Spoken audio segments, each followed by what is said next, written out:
If you listen to our episode with Dr. Rocio Salas-Whalen on belly fat in midlife, you'll know why part 2 of this conversation is going to be a game changer. GLP-1s are going to allow us to go to the next level. GLP-1s, Ozempic, Wegovy, Mounjaro. We're talking about weight loss meds that have been marketed as miracle solutions, but then also criticized as vanity drugs. But what's actually the truth? I like to describe them like the iPhone. Different types of iPhones all do the same, but the newer iPhones, they're better. It's the same with the GLP-1s. Dr. Salas-Whalen is a triple board certified endocrinologist, an expert in obesity medicine, and the person I went to when I was struggling. It's a good time right now to be in midlife because we're having all these options. In this part of the conversation, we're going to get into the reality of what these medicines can do and what they can't do for women in midlife. We're going to live longer years in a healthier society because of this medication. So let's get into it. So I'm excited to have you back in this conversation. I know this is going to be a more in-depth conversation about GLP-1s. We talked about them when you were here for part 1, and then we paused and said, hey, wait a minute, we have a lot to dig into for GLP-1s. So you are a leading voice on GLP-1s and obesity medicine. So I want to start with understanding it all and understanding what we know right now, but you wrote a book on it. So what made you write a book on it? Because there's a lot of misinformation, right? I also wrote a book because what I've been able to do since I have my own practice is really redefine what the treatment on a GLP-1 looks like to get the adequate results, and that's body recomposition, right? I think we're going to start moving away from weight loss, and we're going to be renaming it to body recomposition, because that's what we want to do, right? We want you to have more muscle than body fat. So many patients come with the opposite, which is less muscle mass and more body fat. Right. So what I've been able to do through the years, it's been very successful for my patients, and I wanted to give it to the people that don't have access to me or that have access to specialized physicians on GLP-1. So they can really understand it. I mean, it really is almost what we're doing with hormone therapy as well, right? It's like trying to understand it and trying to give people the knowledge about this. Yeah, exactly. The right information and the right guidance, because otherwise it can have opposite effects of what we want, right? So many patients end up with sarcopenic obesity, also known as skinny fat, and we really didn't improve any of your metabolic numbers, right? Yeah, you lost 30, 40 pounds, but you lost 10 pounds of muscle. So that is not healthy either. So really, to give, what I said in this book is, at this time we don't have enough educated practitioners on it, but with this book I want to have enough patients educated on this matter right now. It's so important. All right, so to educate patients and what they're going to get out of the book, which I am thrilled about, because I do think there's a lot of confusion overall. What is a GLP-1? So GLP-1 is a hormone that we make in our gut, in our small intestine. In response to food, we produce this hormone in our gut. Now, our own GLP-1, it works great, but the problem is that it's broken down within 2 to 4 minutes from where it's released. A GLP-1 analog, what we know currently as medications, of Ozempic, Wegovy, Mounjaro, they're synthetic version of our own hormone that has been designed to be long-term. So that's why we can use it once a week or once a day. It's not broken down by the enzyme that breaks down our own GLP-1. So I didn't even realize, I didn't understand that. So we're seeing them everywhere right now. There's all different types, right?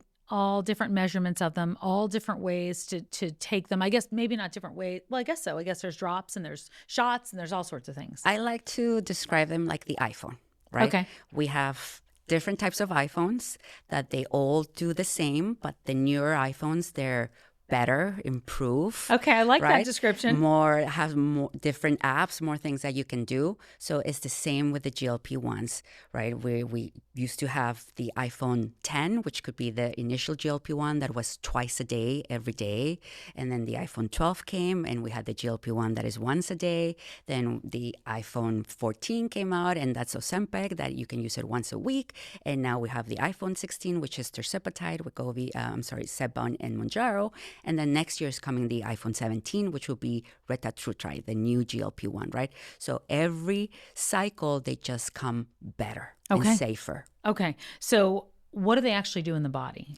So we have receptors for this hormone all over our body, but more importantly, in our pancreas, it has receptors. So every time you eat something that increases your glucose in your blood, it releases, it helps the pancreas produce more insulin. Okay.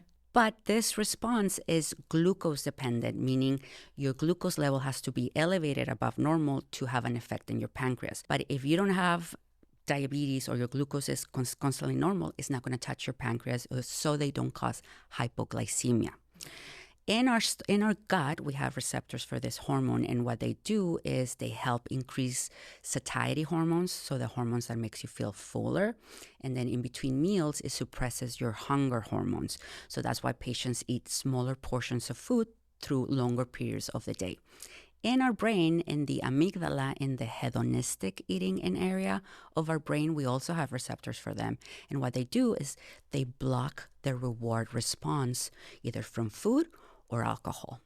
So if you reach for food when you're anxious or bored or depression, that you are anticipating to feel a relief or a release from food or alcohol, it blocks it. Right? If you're hungry and you reach for food, that's not a reward response. That's a fuel. That's an energy response, right?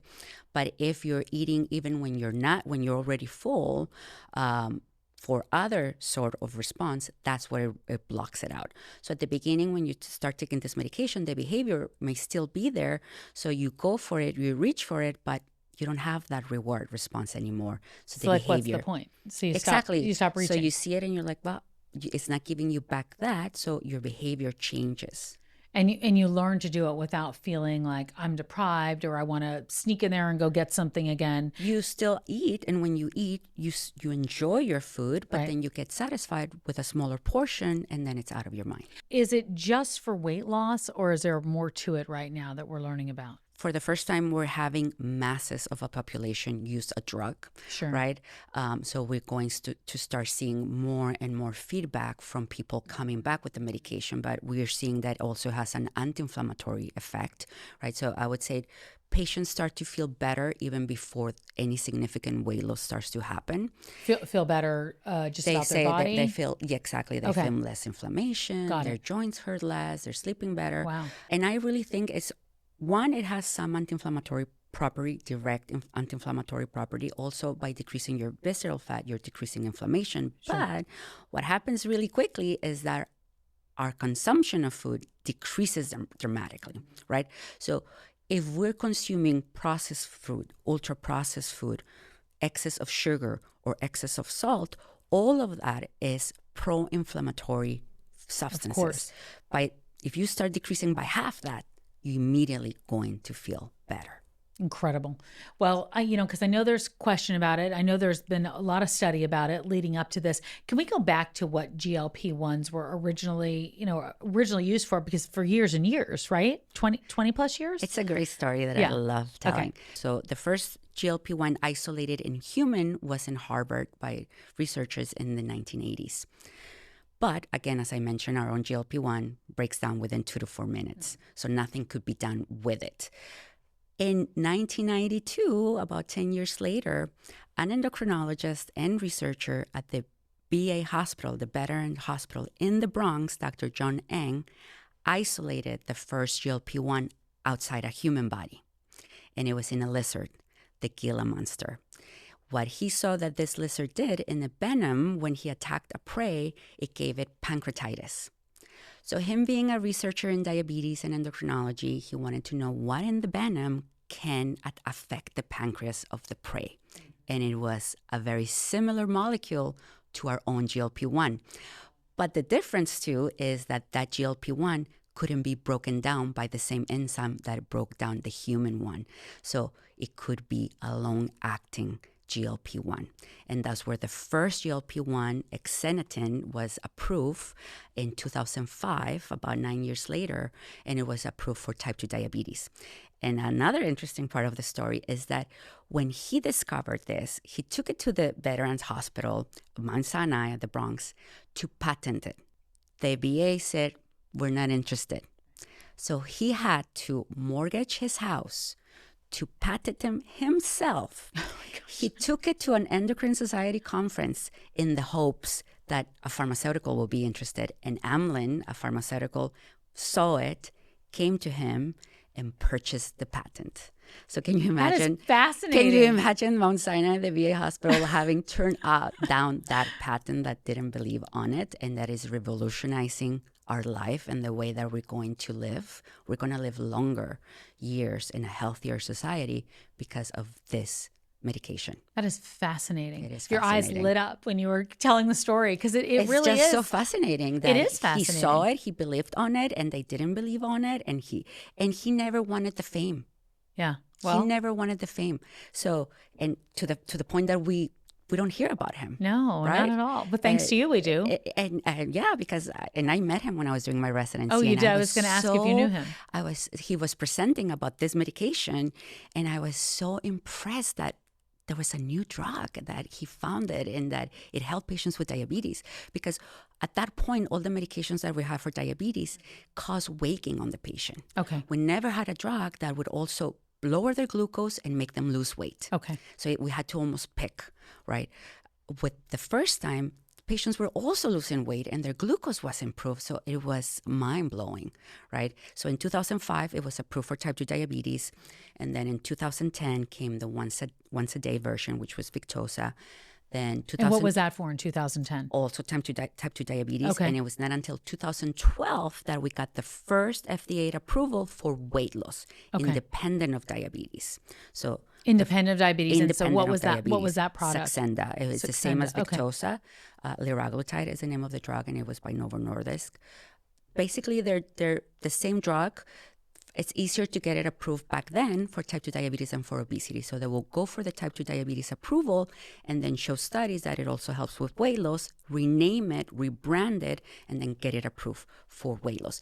What matters really is for insurance, right? If you have type 2 diabetes, they're going to approve the brand name for type 2 diabetes. But if you don't have diabetes and have obesity or need it for weight loss, they're not going to approve it with the diabetes name. They're going to approve it independent of diabetes, which is a different name. But if, let's say, you're paying out of pocket, sure, doesn't matter which one you get. This is insurance purposes. Right, this is insurance purposes. What percentage of the country would you say are on GLP-1s now? Oh, my goodness. I think it's not enough. Okay, I just didn't know. I didn't know how many. I wasn't sure. I see more and more commercials all the time, but I know it's coming in all different forms. There's microdosing too. Is that correct? What is the microdosing? So microdosing is when you use amount that is not a therapeutic dose, right? Okay. So when the studies are done, they find the doses where we start seeing results, either in glucose control or in weight loss.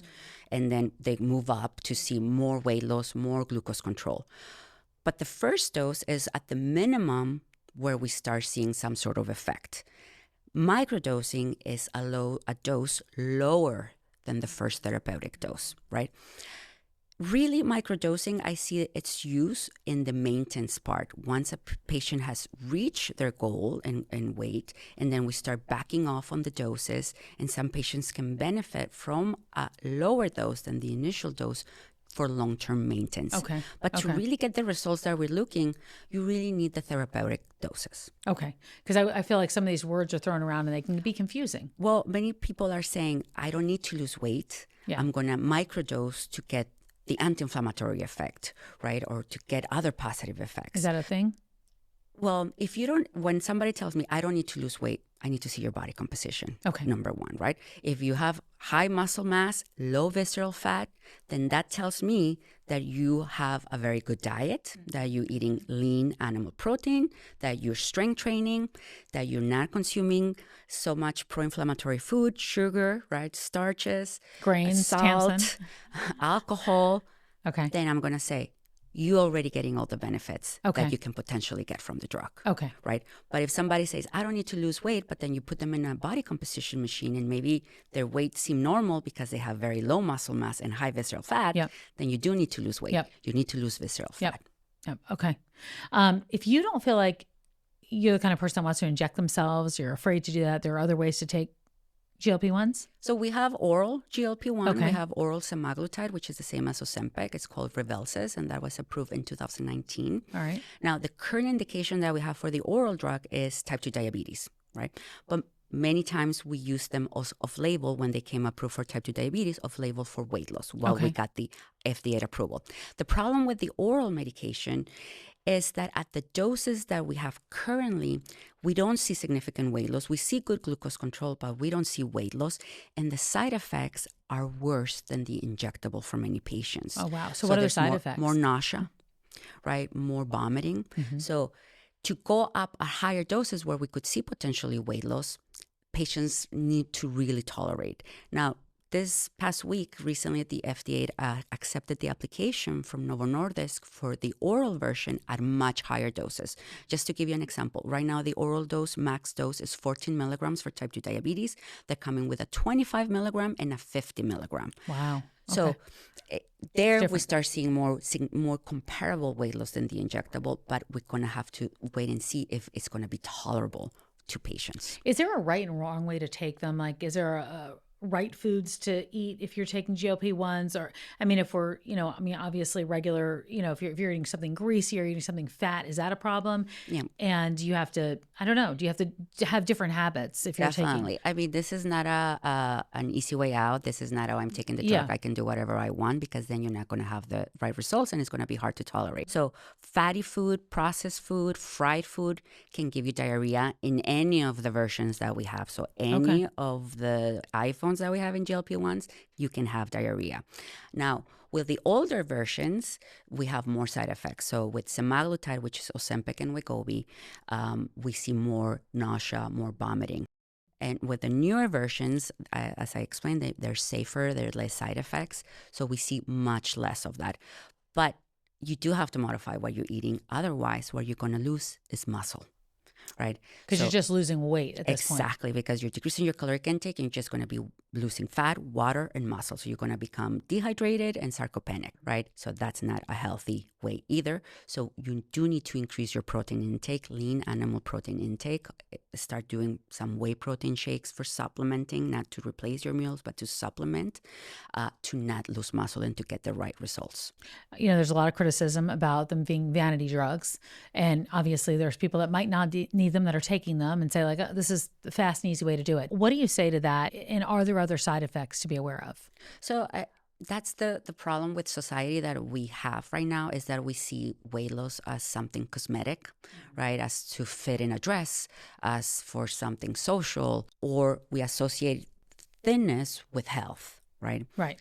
So it's our own bias when we say somebody's using it for vanity or it's just a vanity drug. It's because you yourself are seeing weight loss as something superficial. Yep. But it goes way beyond that. Let's go back to GLP-1s and hormone therapy. Is that something that we're seeing more and more of now with women who are coming in with perimenopause or menopause symptoms of taking both those things? Is there something good about doing that together? Yeah, definitely. That's something that we're seeing more. And there's studies that show that women that are on hormone replacement therapy tend to lose more weight than the ones that are not when they're taking a GLP-1. So this is to say that they're great options that we have now in midlife. I think I keep saying that it's a good time right now to be in midlife because we're having all of these options. The fact that you're going to gain weight or not sleep or have all those symptoms, now we have options to not have to wing it and just take it, right? We can use GLP-1s for weight loss. We can use hormone replacement therapy to help us sleep, to just overall well-being, right? So I think it's great that women know that there are options for them to use, and it makes me even happier when they actually are using them. You can take GLP-1s if your hormones are out of whack. Yes, 100%. It's not a contraindication. Is there a philosophy of whether hormones should come first, so you regulate your hormones, or GLP-1s, or does it matter which way you do it? Do you do them all together? I don't know. It does, and it's very per case basis, right? So what I look when I have a woman in midlife and is having premenopausal symptoms and also coming for weight loss, I see what is more impending at that period of time for the woman, right? Okay. If they're not sleeping, definitely that's something that I want to improve. So hormone replacement therapy may start first, right? If there's some confusion of the symptoms, that could be more the obesity or the weight gain causing some of the symptoms that can be attributed to perimenopause, then I go with weight loss first. And then I always give the options to the patients, and sometimes we start both. Ideally, I like to start one at a time just to see what's the response, what did that improve, and what's left, and then we can bring the second drug in the second visit. Okay, yeah, I was wondering about that because I guess it's really the symptoms, of which symptom is really going to be the more pressing symptoms. Yeah, the more pressing one, right? If it's brain fog, it might not be that the GLP-1 comes first. Here's the truth. My bathroom drawer is filled with half-used skincare products that promised a lot and delivered very little. And like so many of you, I've been really intentional about what I put in my body, but it took me a while to get serious about what I was putting on my body. So many products call themselves clean or natural or organic, and then you flip the bottle and find a laundry list of ingredients you can't pronounce. That's why discovering Purity Woods has really been a breath of fresh air. Purity Woods' mission is to provide the cleanest and most effective healthy aging products that are out there. Their entire line is USDA certified organic, non-GMO, free of anything artificial, free of synthetic preservatives, and yes, it's cruelty-free. Finally, a product where the label actually matches what's inside. Their age-defying Dream Cream has been my go-to in my routine, packed with powerful plant-based ingredients, including a fascinating red maple leaf extract. So if you haven't heard of it, researchers have been calling this a plant-based Botox because it actually helps protect the elastin in your skin, which keeps it firm and youthful. I also love that Purity Woods gives back. With every purchase, they donate to one tree planted, helping to reforest areas impacted by wildfires. So not only are you caring for your skin, you're doing something good for the planet too. Honestly, I've never seen a skincare product of this quality at this reasonable of a price point. Thankfully, the good people at Purity Woods have a special coupon code specifically for my listeners. So you can try it out for yourself for 27% off today. Just go to puritywoods.com/Tamsen or enter Tamsen at the checkout. That's puritywoods.com/Tamsen or enter Tamsen at checkout. Try Purity Woods for yourself for 27% off today. Just go to puritywoods.com/Tamsen or enter Tamsen at the checkout. We talk about belly fat all the time in midlife, and we've talked about it. We talked about it with you the last time. Can it be lost without GLP-1s or hormone therapy? It depends, right?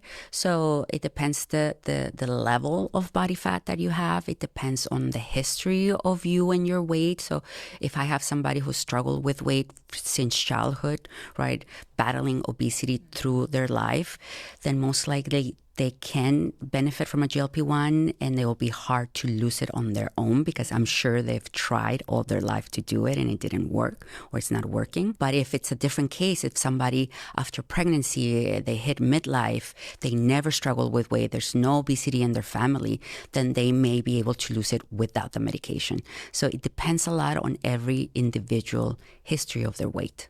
Do you find yourself having to tell patients like, you know, you're not weak because you couldn't do it without GLP-1s or with hormone therapy? Because I feel like that there is that real bias about that. Like, oh, you didn't work out hard enough or you didn't eat, you know, your diet's not perfect and maybe that's why. Do you feel like you have to almost convince patients that, you know, hey, it's not you? Because I feel like I hear myself saying that a lot. I've had grown men cry in my office when I relieve them of the guilt, when I explain to them what really is causing their weight or their weight gain, or if they have obesity, right? It's multifactorial. So we're moving away from a problem of willpower, of the patient having all the control in their weight. We understand now that obesity or weight gain, it's a disease and it's chronic and it's multifactorial. So lifestyle has a part of it, of course, sedentarism or the type of food that you eat, but that's not it. That's not all of it. Then we have genetic factors, hereditary factors, right? So I always go through the family tree of my patient, the mother, father, their grandparents, their aunts. Is there anywhere that there's obesity? And very often there is, sure, right? Sure. Hormonal changes, if somebody's in perimenopause, mid-age, or have PCOS or thyroid disorder. So hormonal changes can also promote weight gain. And then we have aging. Right, nothing that we can do about that. It slows down our metabolism, more tendency of weight gain. And then the fifth one is environmental factors. All of them, putting in a broad spectrum, right? We have many other things. But in environmental factors, we have the area that we live. We have industrialization, right? In food industry, right? We cannot talk about obesity or weight gain without talking about the food industry. Sedentarism, if you're working from home, if you live in an area where there's no walking, that you always have to drive. So all of those things, even pesticides, plastics that we're exposed to, right? All of that can promote weight gain and obesity. So when you tell somebody that it's only 1/5 of the equation what they're doing, it gives them a sense of relief. I'm sure it does. I'm sure you've seen all sorts of emotions, all different ways, and people coming in there with a different type of confidence, afterwards. Definitely. If there's weight loss, and then that makes them want to work out, or I'm sure there's just a cycle with all of that, right? And we tend to believe that motivation to exercise, eating healthier, happens before the weight loss. But for many patients, it happens during the weight loss, right? Either for physical restrictions, they're paying for them to work out, confidence, they feel embarrassed, they feel shame, or they associate exercise with weight loss, right? But the moment that you separate those two things and patients start to lose weight without the pressure of, if you don't exercise, you're not going to lose weight. If you don't eat better, you're not going to lose weight. Things change. Yeah. Right? And they start exercising on their own. They start eating healthier on their own. So it's very easy for us to say, oh, the motivation should happen before. But actually what I see is the motivation happens after they start losing weight. I think that makes a ton of sense. And maybe they're sleeping better now. And maybe they're, can you come off of GLP-1s without all the weight piling back on? You can. I mean, it's not an implanted type of medication, right? But it depends on your own personal story with your weight. Again, if you're struggling since childhood and you have a strong family predisposition of obesity, most likely you're going to need the medication long term. If it's something that the weight gain happened recently or more specific to a situation, then maybe. But also will depend if now you're in midlife, then you have other things that are going to make it hard for you to maintain the weight. Okay. So it also depends on that. But I always want to put it in a positive than in a negative, the fact that you can use them long term, because for the first time ever, we have something that is going to help you maintain the weight loss. Because anything else can take you that, right? Any crazy restrictive diet, Sure. It can make you lose 30 pounds. Sure. But you cannot stay there because it's not sustainable, right? But with the medication, you can stay there, right? So for the first time, patients are reaching weight goals that they thought it was not possible, and they're staying there. And many patients, and this is something interesting that I'm finding and that I write in my book, is that the after they lose the weight. What are the implications when somebody loses weight? Because we can think, oh, when somebody loses 50 pounds, they're going to be so happy. Yeah. But there's so many changes, psychological changes, like right? What? They don't see themselves as that person yet, right? Yeah. Many patients have extreme anxiety that they're going to regain their weight, that they feel so happy and so safe in this place that is something sporadic, that they're going to suddenly go back to where they were. Like it's going to be taken away from them? It's going to be taken away from them. There's a lot of anxiety on that. Patients not feeling in that new body because they lived in a different body for most of their life. So some patients take time to adapt. The psychological part takes longer than the physical change. And then we go to social changes, right? How people see you differently now and how you interpret that, right? I had a patient just today tell me, now that I'm leaner, people are nicer to me. Wow. So all of those changes, adjustments that we're just starting to see, because for the first time we're having masses of people lose weight and reach weight goals that were never possible before, right? So what we're seeing in the post is something that also needs attention, right? It's not just we got you there, you should be happy. No, there's so many other implications. I would have to say most of them are happy, and patients would choose to go through that now than to go back to before, right? 100%. But you're right about that. I never thought about all those.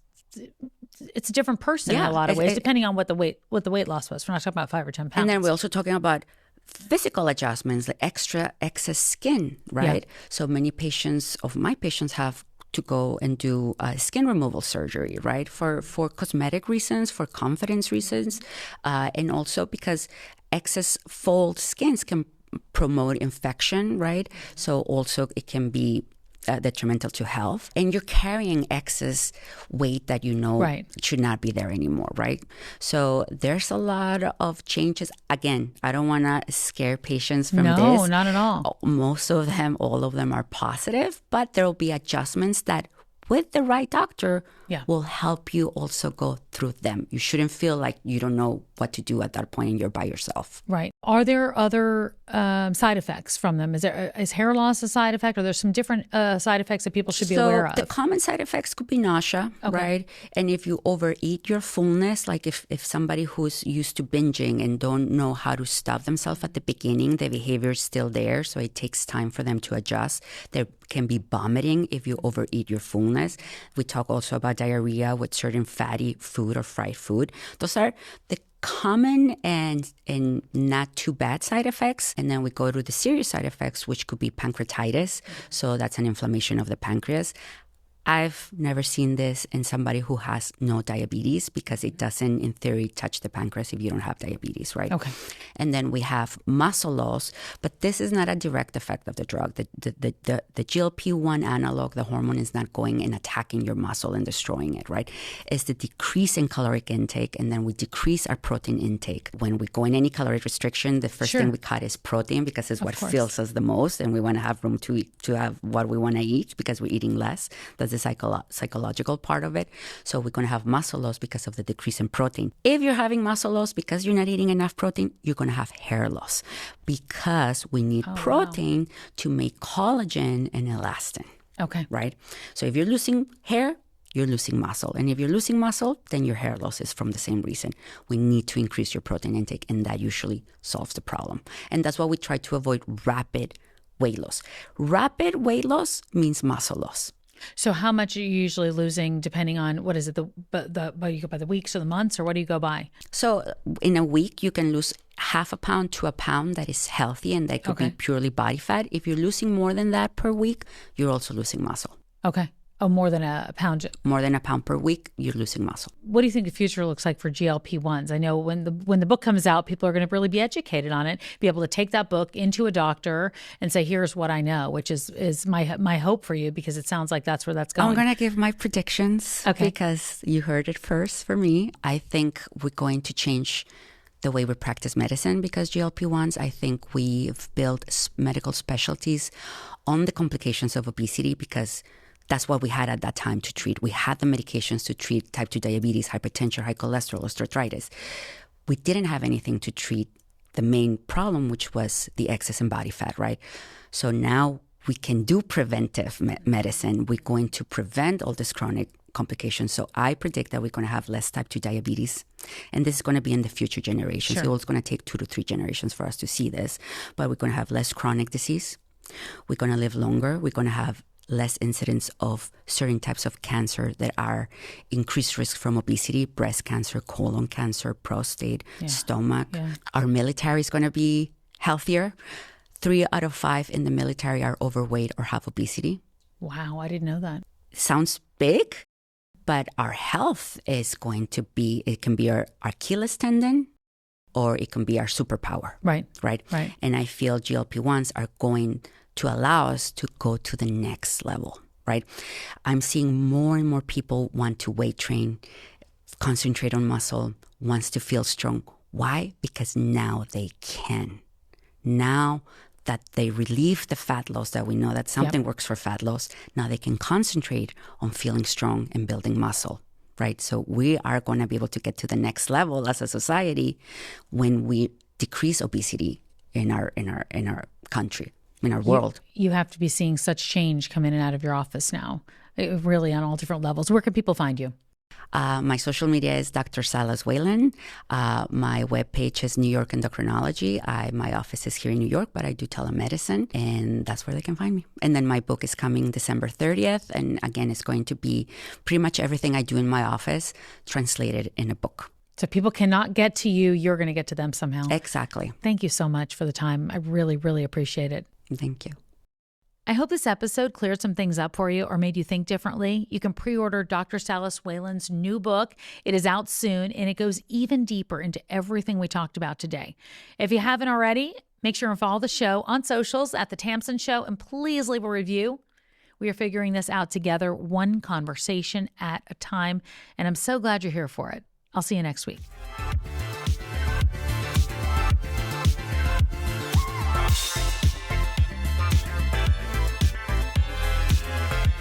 The Tamsen Show is an original production by Authentic Wave. Executive producers, Scott Weinberger, Kevin Bennett, and Rebecca Grierson. Brand director, Johanna Ofsnick. Our line producer is Sabrina Saray. Editing by Zach Smith and Marquis Harris. The views and opinions and information shared by guests on The Tamsen Show are their own and do not necessarily reflect the views of Tamsen Fadal or the production team. This podcast is for informational purposes only and is not a substitute for professional, medical, legal, or financial advice.